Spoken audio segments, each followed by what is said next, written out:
Bonjour, je suis actuellement au parc des Buttes-Chaumont à Paris. J'étais à un pique-nique avec des amis et là je suis en train de me balader un peu et je profite d'une halte pour vous parler de la chaîne YouTube, la chaîne Armo Chopin. Nous venons de dépasser les 500 abonnés et je voulais vous dire que j'étais très heureux de cette aventure commencée avec vous. Il commence à y avoir pas mal d'interactions sous les vidéos. Alors les nombres de j'aime c'est toujours sympa, mais les commentaires sous les vidéos c'est encore mieux.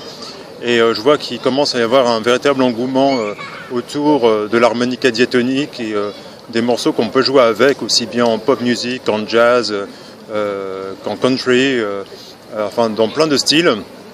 Et il y a de plus en plus de personnes qui veulent ressortir l'harmonica des tiroirs et apprendre à en jouer véritablement.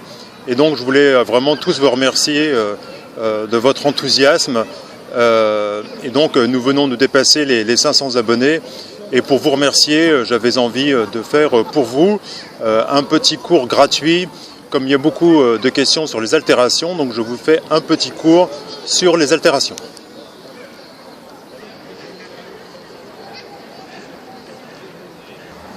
Alors déjà, il faut savoir qu'il existe 4 types d'altérations sur l'harmonica diatonique qui vous permettent de transformer l'harmonica diatonique en un véritable harmonica chromatique. Alors vous allez me dire, ok, mais à ce moment-là, pourquoi ne pas prendre directement un harmonica chromatique plutôt que de travailler 4 types d'altérations sur le diatonique?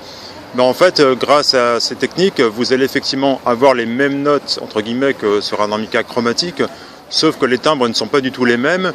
Et si vous jouez directement du chromatique, vous allez vous priver de tous les effets géniaux du diatonique. Donc il vaut mieux passer un peu de temps, quelques mois, à travailler les altérations sur le diatonique et avoir à la fois les effets du diatonique, les timbres du diatonique et toutes les notes du chromatique.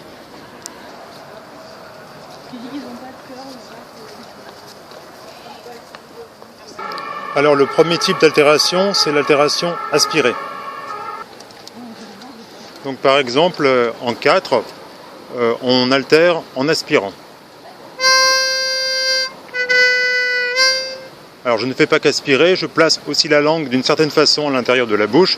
Évidemment, on ne peut pas la placer ailleurs, mais disons que je ne tire pas comme un fou, je ne sais pas d'aspirer plus fort, simplement je positionne ma langue d'une certaine façon, et c'est ce qui donne altération. Ça c'est la note naturelle. Ça c'est l'altération. Et la note soufflée. Et on procède de la même façon de 1 à 6. Etc. jusqu'à 6. Donc là vous avez toutes les altérations aspirées. Toujours de 1 à 6, en soufflant cette fois, on obtient ce que l'on appelle les overblows. Donc en fait, la position de la langue est quasiment la même que pour les altérations aspirées, mais cette fois-ci, on souffle. Alors, on modifie tout de même un tout petit peu la position de la langue parce qu'il faut mettre un peu plus de pression. Donc en 4, par exemple, tout à l'heure, on avait l'altération aspirée. Cette fois-ci, si je souffle, voilà, ça c'est un overblow. Et donc, plutôt que d'aspirer, je souffle. Mais la position de la langue est quasi la même. Je rajoute juste un petit peu de pression. Et bon, je vous expliquerai tout ça pendant les cours, évidemment. Mais l'idée, c'est ça, c'est que j'ai quasiment la même position de langue. Là, j'aspire pour altérer. Là, je souffle. C'est un overblow et c'est donc une autre altération. Ensuite, de 7 à 10, nous avons les altérations soufflées. Donc, par exemple, en 9, donc là, je fais le 9 soufflé.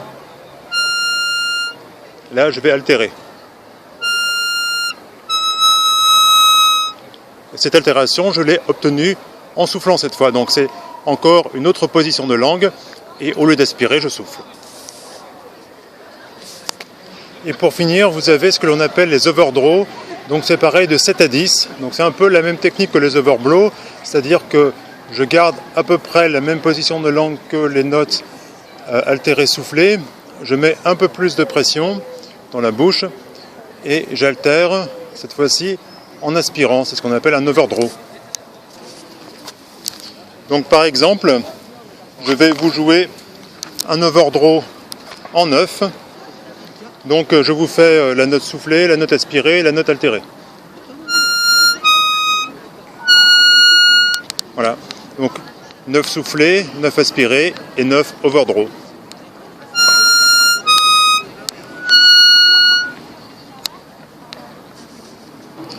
Alors la question évidemment que vous vous posez sûrement, mais combien de temps il faut pour maîtriser tout ça? 4 techniques d'altération. En plus, vous savez peut-être qu'il faut régler l'harmonica un peu plus finement, en tout cas les anches un peu plus finement pour obtenir encore mieux les overblow et overdraw. Effectivement, mais ce n'est pas un travail si difficile que ça. J'explique tout ça dans mes formations sur l'harmonica, il n'y a aucun doute là-dessus. Mais je veux vraiment répondre à cette question. Combien de temps faut-il pour tout maîtriser? Rassurez-vous, il ne faut pas 10 ans.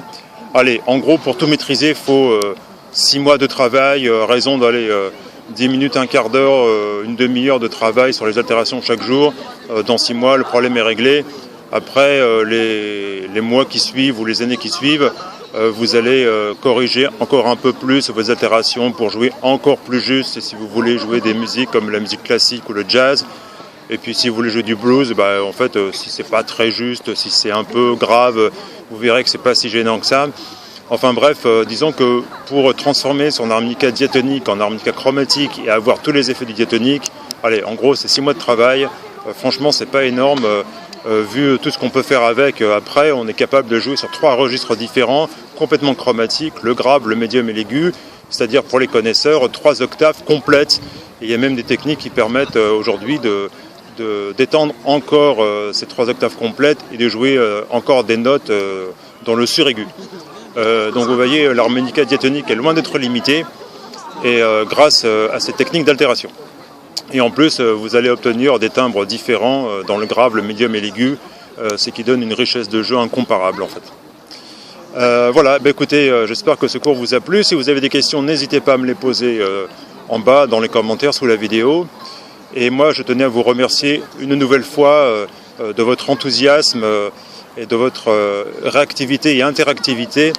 Nous en étions à plus de 500 abonnés sur cette chaîne YouTube. Bien maintenant, en route vers les 1000 abonnés.